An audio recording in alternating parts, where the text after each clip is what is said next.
All right, welcome in Hornets fans. Hopefully, we get some ACC fans listening to this episode. We're going to try to switch it up in this one. We're in what I think, safe to say, the doldrums of the NBA schedule. If you're a Hornets fan, and we're all kind of waiting on the draft lottery and the playoffs at this point to be entertained. So, we thought it would be a good thing to switch it up. ACC tournament is this week. We're recording this on a Tuesday night, so actually all three games on the first day, first round, just wrapped up. And BG and I are going to run through pretty much the whole tournament here, give some predictions. We're going to stop at some teams and talk about some draft prospects. But so hopefully it's something different. Hopefully it's something fun. BG, what's going on with you? You're not at the ACC tournament, I noticed, this year. It's a little Uh, different. yeah, unfortunately, no ACC tournament for me this year. Who knows? Maybe I'll get there over the weekend, but it doesn't seem like it. I have a couple other cool, March Madness basketball projects in the works, though, that I'll be able to probably do better from the home base here in Raleigh. But unfortunately, I'd love to be in Greensboro, but just not going to happen this year. And yeah, it's funny hearing you mention that we absolutely are in the doldrums of the Hornets season. It's just funny because it's like for everything out of ESPN, like NBA coverage this week has been about how things are heating up, and it's like, boy, it would be nice to be a part of that. But no, we are frozen in amber until the lottery, I think. Yeah, I would agree. Well, I'm glad you're here and not because if you're at the ACC tournament, you would be breaking down your computer from that very exciting Virginia Tech Notre Yeah. Dame game. The Virginia Tech came out on top. Well, let's jump right in here. And again, we're going to walk through the games. We'll start with tomorrow. We'll talk about some big narratives, predictions later. But as we get to these games again, and I've got a prospect, one, maybe another one I want to ask you about, BG, but one that's I Yeah. don't even know if he's a prospect. It's come on my radar. It's a second game we'll touch. I won't spoil it, but let's jump right in. Tomorrow, noon Eastern time, Wake, Syracuse. I wouldn't say there's really a ton of NBA talent. There might be a few prospects on one roster here, but talk about this Mhm. game in 60 seconds. I like Wake here. You're much closer to this. What do you think here? Yeah, I like Wake tomorrow. I know they just lost to Syracuse. The offense really sputtered. It was really one of the Wakes. This was like a couple of days ago at the Dome. But playing the zone at the Dome, that's always like can be difficult. And I think Wake has sort of like enough offensive personnel to score against it. Wake, it's just been the defense has been an issue for them all season. Like this is not a very good, this is not a very good defensive team, and without Damari Monsanto, they didn't have their best shooter for that matchup. What I will say is, I actually think there are a couple of interesting prospects in this game. Like Judah Mintz for Syracuse is a combo guard that I could see going, mid to late first round this season. And I think there's some guys on the Wake Forest roster with Bobby Klintman and Andrew Carr that are maybe 2024 guys, especially Klintman. And, if Appleby was younger, I think he'd be a legit prospect. Maybe he ends up on a roster next season, but my guess is that like his window into being a prospect is probably closed. So I just wish Wake had its full complement of players for that matchup. I think it would go differently, but I'll keep an eye on Judah Mintz for Syracuse. I think he's a guy that if he was like he could end, he's probably going to be someone that for the Hornets we may need to kick the can on because he could be late first round and he's like a combo guard with shot creation abilities and is maybe like an upside play if he's still like on the board in that range. Interesting.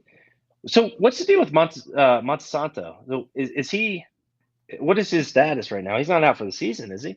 I'm not entirely sure what his status is. He was hurt um, during the game against NC State, and I believe he was facing surgery. I think he had a torn patella tendon, Okay. and that I can't remember if that meant like I think ultimately that meant season-ending surgery. So yeah, I think he is out for the rest of the Oh man. season. And that's What's a it? little tough. Yeah. I mean, Damari, he can be he can run hot and cold. Like he is a Yeah. very streaky player, but an explosive movement shooter who like middle of the season, like kind of went on a heater and really was sort of like the preeminent like long range volume bomber in the ACC. Like even volume above someone like Terquavion Smith, like Yeah. really Yeah. air.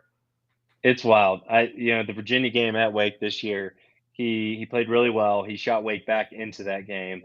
And he's got a body. He's not some like slim No, kind of shooter. I mean, he like he parts of his game could translate to a higher level. So that's a big loss 19, for Wake, especially against a 2-3 zone like Syracuse. They just need yeah, that utility. Yeah. 19 3-point attempts per 100 possessions this season for Damari Monsanto. That's insane. And he Unreal. shot 40.5% on those. And like a lot of those are like off dribble, off movement. Yeah. Wake, which is a pretty creative offensive team, found ways to use him as like a screener. Again, this Wake team, elite offensively with some good play. Maybe not elite, but very good offensively. Yeah. Just the defense For the ACC elite. yeah.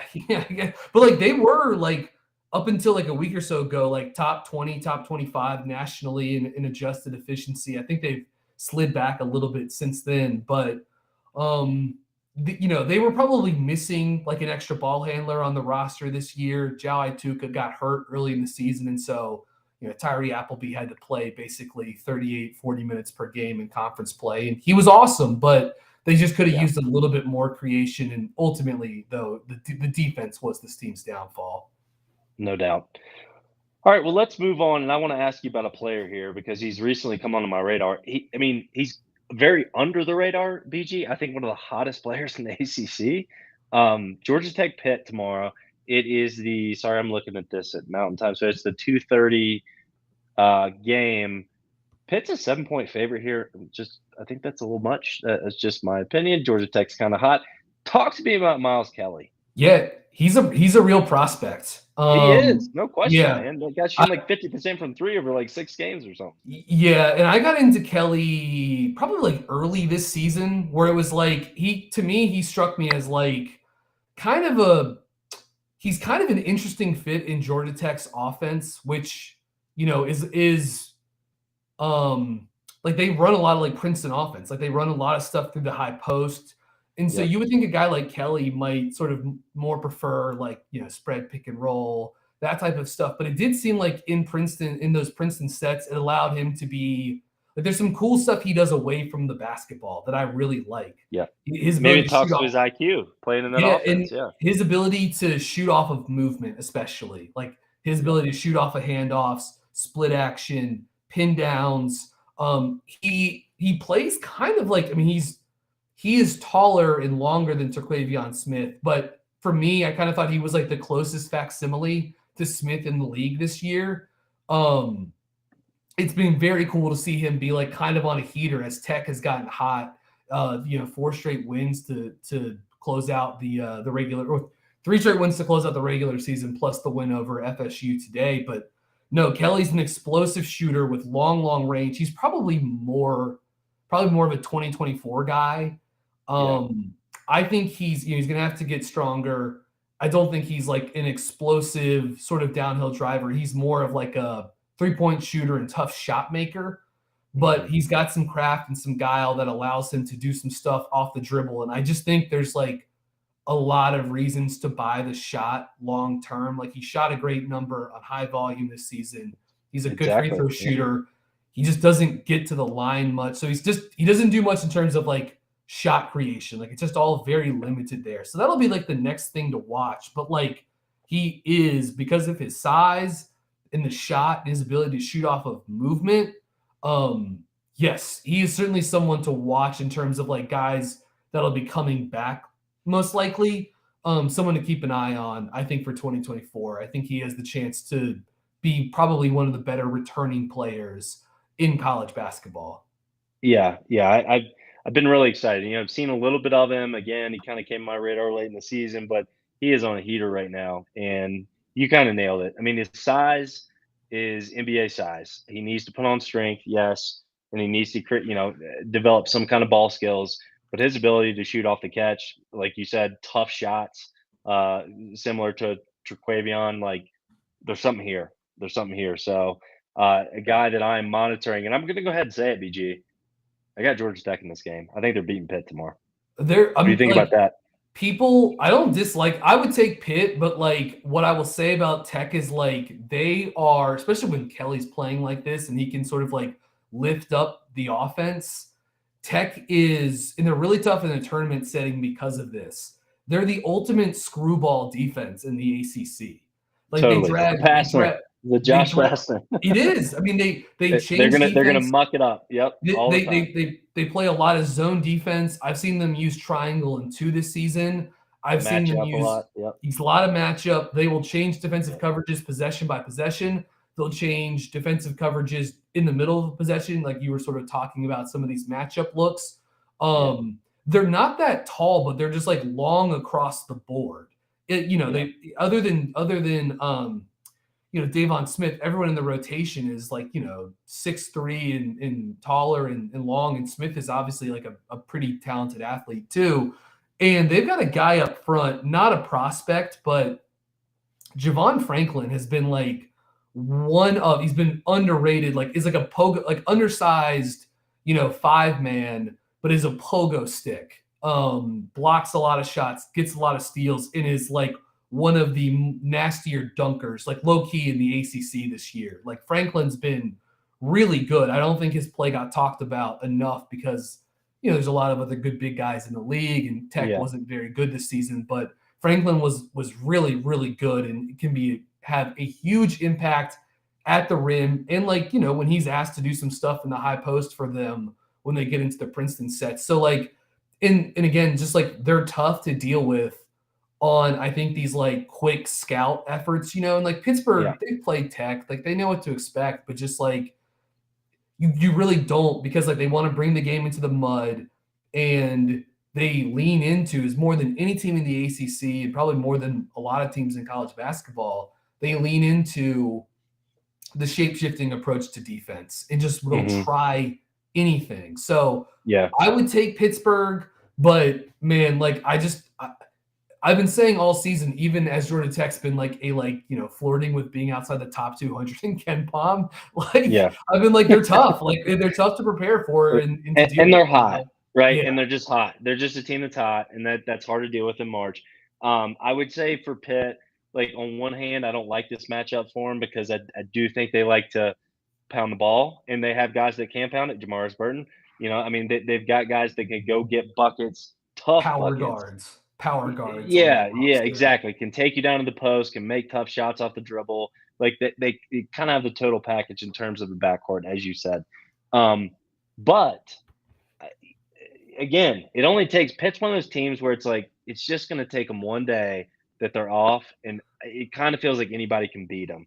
And with this defense that they're going to see tomorrow against Georgia Tech, I don't know. I think it's just a good recipe. So, right. I will say, like, once Pitt starts doing something that works, Tech's just going to start throwing the kitchen sink at them. Yeah. And like, so it's going to take you out of this, even by hook or by crook. You're going to get out of this. Yeah. And Pitt does have tough shot makers, so like they can be game breakers against a bunch of different defenses. Like they've got guards that make tough shots and can score from different levels. But it's just a shallow foundation. Yeah. What I will say too for NBA fans watching Pittsburgh, outside of UNC, there's no team in the ACC that probably runs more like Spain pick and roll looks. So like Pitt is a fun team to watch them. Like they get into their Spain like stack pick and roll looks in a bunch of creative ways. So that's why something to keep an eye on them, assuming Tech is playing, man to man for extended stretches.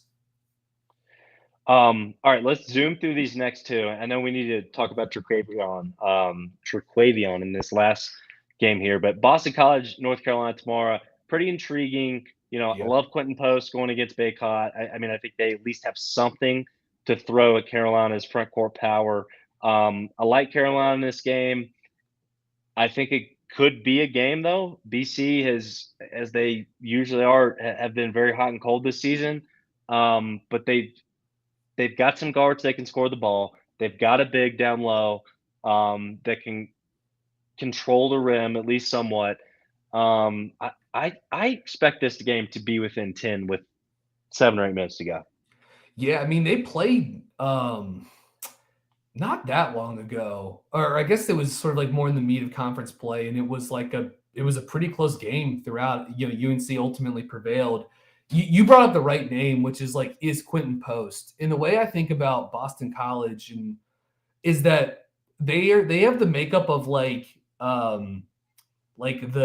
14 seed that a 3 seed gets matched up with in the NCAA tournament from the Patriot League, but they just got a 7-footer that can pass and shoot, you know?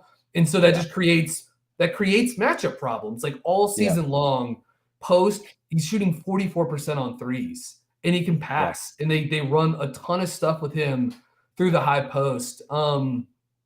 I thought when NC State, when they played at Boston College, they blitzed the Eagles in that game. And that was really like kind of the one good shooting performance Terquavion had in the month of February. But one of the things that State did was they took Greg Gant, who's their power forward, and they put him on post.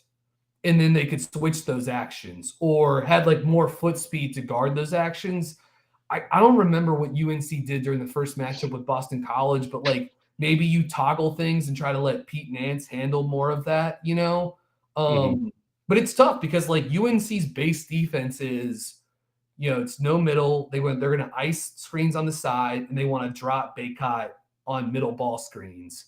And like a guy like Quentin Post is just there to chew that up, you know, like to pick and pop and to be open. He had a big game the last time these two teams played.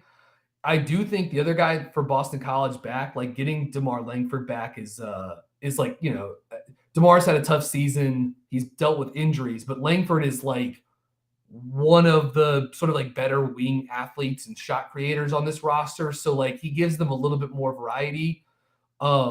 But yeah, I mean, like it's just Post, the shooting and the passing are tough to match up with. But my guess is that North Carolina, a desperate UNC team, you know, pushes through this. Yeah, I agree. I mean, obviously Carolina's back is against the wall here. They have to win this. They have to beat Virginia on Thursday. We'll get to that here shortly. But I hope I was glad to see Boston as a Virginia guy. Was glad to see Boston College pull that out today. Just take a little bit more tread off the tires tomorrow before Virginia on Thursday. All right. Well, tomorrow night, and what I think is going to be the best game tomorrow in the ACC in the tournament. I think Georgia Tech pick is going to be good. That's already on record. Virginia Tech NC State has a chance to be excellent. Another game I think that the higher seed could win here. Virginia Tech did not look good tonight against Notre Dame, but they did find a way. Defense is their weak point, and they've got a lot of things coming at them tomorrow. They've got a huge, it's just dump truck big to deal with, and they've got obviously Joyner and Terquavion to deal with in the backcourt for State. I think State wins this game, but it would not shock me if Virginia Tech throws some different kind of defensive stuff at State tomorrow and is there within a possession with a few minutes to go. When they played a couple of months ago in Blacksburg, Tech tried a lot of different stuff in that game, both guarding ball screens and in terms of like how they tried to handle DJ Burns in the post. That was NC State playing without Jack Clark, who's their like stretch 4 that they have. He was hurt at that time, so they were playing Gant and Ernest Ross, 2 non-shooters. And so, you know, Tech was very aggressive in sort of like doubling Burns and using the second post defender to, you know, to send help. And it kind of like it, to an extent, it worked for them in that game. Burns had a bunch of turnovers, and the fours for State weren't really to like, you know, make it pay, you know, when Burns was in the game and wasn't in foul trouble. That was a huge game shooting the ball for Terquavion Smith, Casey Morsell, Jarkel Joyner. And Virginia Tech was also playing without Hunter Couture in that matchup. So, like, Tech's a totally different team with him. Couture had a monster game today against Notre Dame. He hit, 3 threes in that? And he's one of for the last 4 years, one of the best shooters in college basketball. Like Hunter Couture's career numbers are insane. 42% 3-point shooter on massive volume, like almost 600 attempts. Like he's the perfect guy for Mike Young's offense, right? His ability to move without the ball, his ability to shoot from range, coming off pin downs, handoffs. He's a good screener, and that allows them to kind of get into a lot of their actions. Tech is one of those teams who, like, Couture missed time during the season. They lost every game that Couture didn't play in. They were 0-4 in games without Couture this season, including the State game. He unlocks so much stuff for them offensively. So with State, it's like, can you take care of him? You know what I mean? Can the switching, can the NC State's off-ball switching do the trick on Hunter Couture? We'll see. But Virginia Tech, like, you know this, man. Like, they're tough to guard. Like, Sean Padula is a good point guard. He gets Basile is a nightmare pick and for pop. Virginia. Yeah, and like when Grant Basile was at Wright State last season, he played great when they upset NC State in Raleigh. Like, he's a tough matchup. And Justin Mutz, I don't think Mutz has had like a great. I thought Mutz was better last year, actually. But he's still a great post passer and help defender. One thing I don't understand, BG, I watched the better part of that second half tonight. I don't understand why when Mutz and Basile are on the floor together, why they try this high-low action. Have one of them on the perimeter, because Mutz is more than capable of catching it at the high post and making his own thing happen. Or, like you said, being a good passer. And Basile is such a good pop and shoot player. Yeah. They were trying a lot of high-low stuff in the second half with both of those guys kind of like crowding the lane, which was I don't know. I jotted it down and thought it was very odd for a Mike Young offense. But anyway. Yeah. I think you and I both respect Mike Young a lot as like an offensive mind. He's very creative, and he routinely puts together like offenses that are, again, consistently like top 40, top 50, if not higher than that. And they're very fun to watch play. But I think Tech ultimately they've struggled when they underperform, as they maybe to an extent they have at time the last couple of seasons. They lack athleticism, they lack size on the wing. And I think sometimes they're so committed to this like very detail-oriented offensive system that it sometimes it would just be great if you could just like simplify it a little bit more. I think they like Basile and Mutz have both had great seasons, but it does feel like they probably could have squeezed a little bit more out of that this season. I do think there are other college teams that overthink that high-low stuff too. Like there were times this season when like Duke would set up high-low action, but it would end up with like Kyle Filipowski in the post and like Dereck Lively or Ryan Young trying to throw the entry pass, and it's like the opposing five would just sag off and get in the lane and deny the high-low lob pass over the top. And it's like, you need to flip those two roles around. You know what I mean? Like, yeah, exactly. You need the guy that can shoot to be the one that's throwing. But obviously, it's like, modern day college basketball and NBA defenses have adjusted so much to the 4-out 1-in style that it's like if you're trying to play 2-in, especially with two guys that at least one of them should be on the outside, like you're just flooding the zone. Yeah, and it's most of the time it's not going to be an efficient play. By the way, State, no, I'm with you. State kind of like it's tough to say at this point. Everything's so cloudy, but I mean, I think State's in, like, probably if the selection the NCAA seems like they're in, yeah. But it would be big for them to pick this up and then advance to Thursday and then get another quality opponent. Whether you win or lose, at least you get another sort of like quality game to add to the the resume, and that matters, which is weird, but it does. So definitely. All right. Well, we both got. I think Tech can win. We both got State in this game. Talk about Trequavion a little bit more in the second round. Let's try to go a little faster here, but let's get to Thursday, and this is really where it starts. Miami, we both said Wake. Miami, Wake. Do you have Miami in that game? I would take Miami like in a shootout, though. When those two teams played in South Beach a couple weeks ago, Wake was Wake had an insane turnover rate. I think Wake had like a 25% turnover rate and still scored over 1.1 points per possession. They're like one of two teams to do that this season in the ACC. So it would be a shootout, but I think Miami's very good.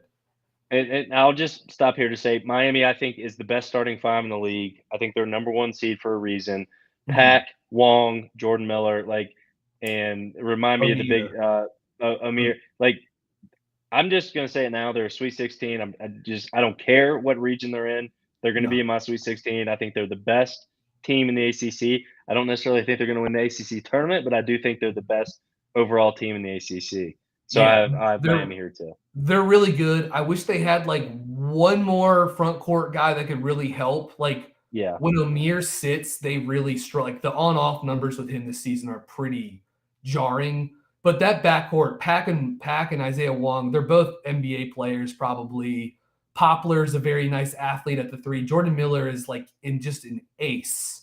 Like he's like Jordan Vanderbilt in college just like Jared Vanderbilt in college basketball. Like he's an excellent help defender. He can handle. He can really pass. Like I've loved him since he got to Miami, and like I was thrilled to see him make an All ACC roster this year. I think he's very good. The South Beach Southpaw Ninja, Jordan Miller. I love him. All right, this is a good one. So I've got Georgia Tech here. You've got Pitt here. I think we probably both have Duke advancing. Anything to let's just assume Duke Pitt. What's your one thing to watch here? That when those two teams played in Durham a few months ago, I covered that game. Like Pitt made it very uncomfortable for Duke. Now that was a different Duke team, and Duke was forced to switch 1 through 5, and I thought Pitt got like a little too hungry going after just like getting the switch and then attacking the matchup. It was a lot of like Nelly Cummings and Jamarius Burton taking pull-up twos, over Filipowski and Lively and stuff like that. I just think Duke's defense in that team right now is playing. I just think they're playing very well at the moment, and they're being led by the defense. So I would take Duke, but like Pitt could do some stuff to make them uncomfortable in that game too. Filipowski, BG, I have been more impressed with him as a prospect, an NBA prospect, over any other player in the ACC. And the Carolina game on Saturday, I was already pretty much there.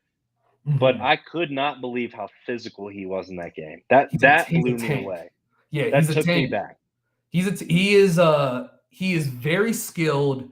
He's massive, and he loves contact. Like he can play through contact. He looks for it on the glass. He looks for it finishing in the paint, setting screens.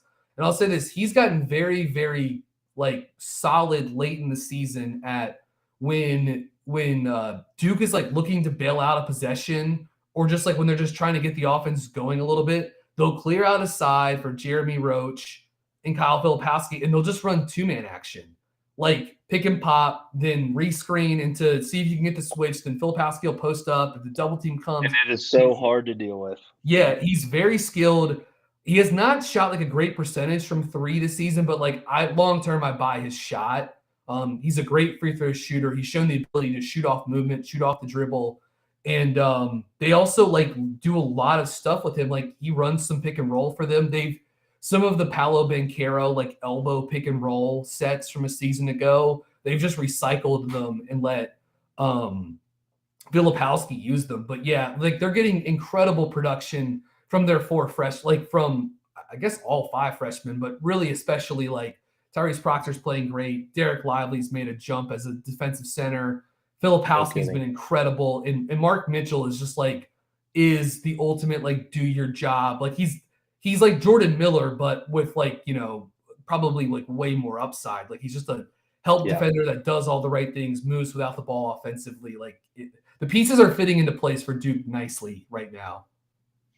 They are. All right. I'm glad you're on the same side. I mean, I think Filipowski is maybe one of the more overlooked guys in the draft prospect. He also may come like, we'll see how the season plays out, but like as of a couple of days ago, the vibe was still very strong that like there's a good chance he comes back next season too. I mean, we got a ways to go, but he may be back for his sophomore year in Durham as well. We'll see. We'll see how hot Duke gets Yeah, here, because exactly. they could get hot. They're hot. Yeah, it would change. It All would right. change things quickly. Yes, it would. That is the one factor that could change it. All right, Virginia, Carolina. Excuse me, Thursday night, 7 o'clock. I've got Virginia here, but I don't feel good about it. I really don't feel good about it. I Yeah, don't think they match up with Carolina very well. It just seems like R.J. Davis and Caleb Love just have like blackouts when they play against Virginia. We saw it in Chapel Hill. Of course, it was the opposite the other night against Duke for those two guards. Um, but we'll see. With Virginia, I would expect Cafaro to play a little bit more the Mhm. next matchup against Carolina, Yeah, and yeah, less Vanderplas, Shedrick. We haven't seen Shedrick really at all recently, but Cafaro has been good in his spot minutes for Virginia. He's way down the roster. This is not some kind of prospect we're talking about right now. yeah, yeah. We're deep in the weeds, but I'm just trying to talk myself into how Virginia can slow Carolina in this game, slow them down. But I don't know, BG. I just don't like this matchup for Virginia. Yeah, I thought when they played, it was like 2 weeks ago in Chapel Hill, I Yeah. thought Hubert Davis and UNC had a really nice game plan to attack UNC. You saw, a lot of like Pete Nance, like kind of like I guess you would describe it as him slipping screens. And like you and I have talked about this before for years now. Like Tony Bennett has seen people like slipping screens against his defense for Like years now. against the It's like trap. Yeah, yeah. it's just every time a team does that against Virginia, everyone wants to be like, "Oh, look at like how will like Virginia doesn't know what to do now." It's like, no, they've seen They it before. practice Like, against this every single day. Yeah, they yeah, know what they, to they do. got Yeah. it. They know it's like it just there was a lot of people mentioning that again after in this last matchup, which is making me laugh a little bit. But yeah, I mean, Pete Nance had his best game in a UNC uniform against Virginia a couple weeks Undoubtedly. ago. Yeah. Pete's not even close, and he's a great player. It has not worked out great for him in terms of the fit with Baycott and the fit in the system, but UNC. But that game against Virginia, you saw them run a lot of like chin offense through Nance Yep. in the high post. He was awesome, and he's a tough Well, cover like yeah. when he's going good because he can really pass. He can be a handoff guy. He can shoot. They can put it on I the think floor. yeah, I mean, I think Pete Nance is like, I think he ends up on an NBA roster I eventually. agree with you. Yeah, I think he Yeah. probably should have Yeah. gone pro after last season. But hopefully he's had a good time playing at UNC, whatever. It just hasn't really worked, I think, as well as a lot of people, myself included, were expecting. And if like Nance and Baycott, if they weren't going to like maximize that pairing, then UNC was never going to hit its ceiling this season. You know what I mean? Like Correct. Yeah. it was contingent on that On that transfer working yeah. out. Yep. Yep. And so Totally. we'll see. Like, I'd be curious to see if, Duke was very aggressive in leaving Leaky Black open when they beat UNC in Chapel Hill the other week. And so, And he made him pay early, and then yeah, he did. But ultimately, like that strategy worked out for them. It worked out. Yeah, correct. And so I don't know. Maybe Virginia gets a little bit. Could you put Ryan Dunn on Leaky and let him just roam and just cause havoc? Can you lean in? You got some game breakers on this roster, and my hope would be that like Reece Beekman steps up and has a huge game. He was not great the last time these two teams played. He had some assists, but for the most part, it wasn't his best game. It's not a great matchup for the Hoos, but I'll go UVA in this game. But like you, I don't feel great about it. Yeah. Well, okay. I'll save most of my Virginia thoughts. I'm going to go UVA again. Very, very close. I'll save the thoughts for the semifinal game. All right. Last game of Thursday. Looks like we're gonna have Clemson State, and I just think the Pac gets out of here. I hate to say I know the Pac don't match up well with Clemson. I know Clemson is going to slow them down. I mean, Clemson is the closest thing you're going to find to a Tony Bennett. Like Brad Brownell runs a very Tony Bennett-esque style defense and really overall system. So it's not a good matchup for State. But after that game in Raleigh, I can't imagine that State is not ready to come out and punch them in the mouth first in that game. I just like saying this. I just a gut feeling. Yeah, you would be. It's tough because like Clemson played as well as they possibly could on offense in that game. Like On offense too, correct. It was over before the first TV timeout. Like, I mean, they literally had a 6-point. They had a 6-point possession in this game. Like it was nuts. Like it was outrageous. But like, there's a reason why I think the Kevin Keatts offense, not just this season but in years prior, really has trouble against UVA and Clemson. It's just like they gap up, they pack it in, and they make you take tough pull-up shots. And like they're not the only two defenses that do that. To NC State, Duke did it the other day too. But like it's a tough matchup. Like State can't get into gaps. They're forced to take tough shots. And unless you've got one of the two guards, Jarkel Joyner or Traquavion Smith, humming, plus the Burns post-up game, man, it's tough. Plus all of Clemson's like fives can handle and do some stuff with the ball. So like it is a kind of a weird defensive matchup for DJ Burns too, to sort of like have to be guarding, more in the high post and thinking about handoffs and that type of stuff. So I would go Clemson in that one, just because I just think they dragged the game into the mud, and State's offense, unless they have a big time shooting performance, just doesn't have enough to score on them efficiently. I'm taking State. Well, I said it just because I think like law of averages. I think they're going to play better. I also think Keatts will, like, against a team like Clemson that wants to slow the game down so desperately. Keatts' offense is going to be fed from his defense. So I would expect NC State, just because of this specific matchup, to throw some junky stuff at Clemson. Get them to take some more outside shots than they would be used to, get some long rebounds, which gets State going, right? Just get the game flowing up and down. Doesn't guarantee that's going to happen, but I would expect State to throw some things defensively at Clemson that they didn't expect to see, just to try to speed the game up. One of the things they could also try, like Clemson is kind of a weird matchup for State because of Hunter Tyson, who like is a 6'8" guy that can really, really shoot from three and shoot from the mid range. And like, Clemson plays him at the 4 some when they go small and put PJ Hall at center. But he starts at the 3, and as good of a defender as Casey Morsell is, and like he's one of the better like on ball perimeter, stoppers in the ACC. He's 4 or 5 inches short. Like Hunter Tyson just shoots over him. So like, I don't know, maybe you'd see some more Jack Clark playing Jack Clark mostly plays the 4, but maybe you put him at the 3. You give him the Tyson matchup, or you could try to get more creative with matchups, but then that takes State out of their base things. And I don't know. Maybe this is a weird time to be trying to get out of the stuff you do best. I don't know. But that's one thing they could try to throw at Tyson, who's played well against them this season. It's a super intriguing matchup. And the other thing I would say for State, if they're going to win this game, and I know it's not in their DNA, but Joyner and Smith have just got to practice a little bit more patience with shot selection, because you play right into Clemson's hands when you take tough, contested outside shots. So that'll be something else to watch here. All right, Miami and Duke in the semifinals. It's a tough one. I've got Duke here. I just think they're hot. Filipowski, Miami's got the bodies to throw at him, and I do think Miami down low can body with Duke. Duke was not good, if my memory serves me right, down in Coral Gables at all. It might have been their worst game of the season.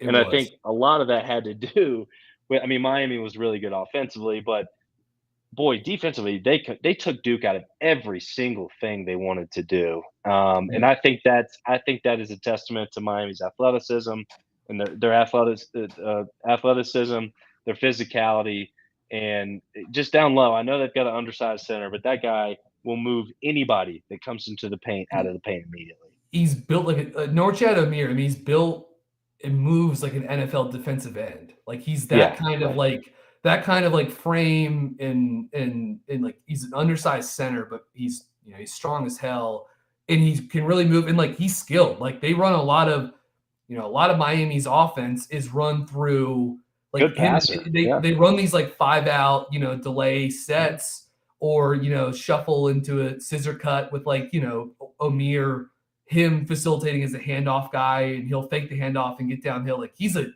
awesome player. but Duke has like way more length inside, but certainly Miami with Miller and O'Meara and Walker, like they've got some big time front court athletes that can match up. I will say, like that loss at Miami for Duke was a like turning point for them in the season. I know they lost the next game to UVA in a weird game on the road in Charlottesville, They should but have won like it. yeah, I mean, it was that game was a rock fight, and then Yeah. whatever. They lost. Virginia played well enough. They won the game. Like you can cry about it if you want, but like Duke lost. Like it happened. So, but like they got embarrassed at Miami. Duke did, and it's very obvious that like they had a players only meeting after that game, and it's pretty clear that like their defense was already like kind of moving in the right direction, but it fell apart that game against an elite, top 10 offense with, NBA guards. Since then, it's been great. And so my thought would be a fired up Duke team with Tyrese Proctor guarding on a different kind of level. Can you try to throw him I mean, Wong's going to get his, but can you make it difficult? And Yeah. I don't know. You get Norchad O'Meara in foul trouble. I'll go Duke because they're hot. And I think they will be motivated to play in that game. But oh man, I mean, Miami comes out and scores 1.2 points per possession and wins convincingly. Like, wouldn't surprise me either. Agreed. Well, yeah. So we both have Duke here. Correct? That's your pick? Yeah, I'll go Duke. Okay. All right. Let's get to Saturday night. Friday night. This one's fun. Virginia Clemson. We just talked about it earlier. Like, same kind of style. It's almost it's a Spider-Man meme here. But Virginia has more horses, in my opinion. I just they have more ways to get it done. The guy that I really think is the tiebreaker in this matchup is Kihei, because I just like Clemson does not have a point guard.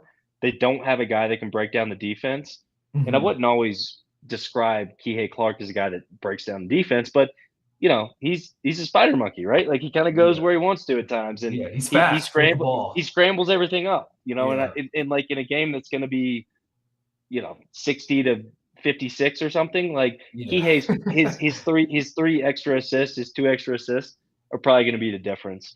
I just like Virginia having that guy that can get into the paint consistently off the dribble in a matchup like this, like because it's going to be low possession and it's just going to come down to marginal stuff, right? Yeah, I would take Virginia in this game. The last match when they played last week was just like for me it was such like a fun vintage Reece Beekman performance.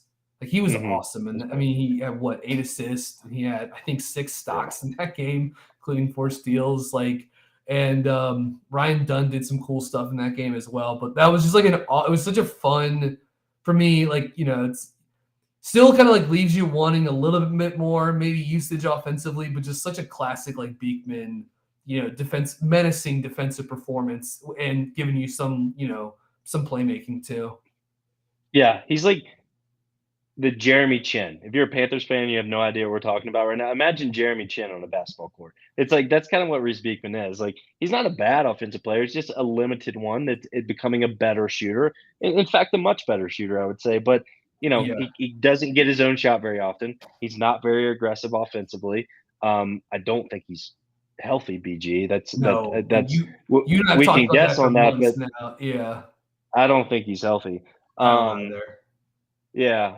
So His defense has not been the same. Like, I mean, he's still been incredible defensively, but like, yeah, dude, you couldn't drive by this guy last year.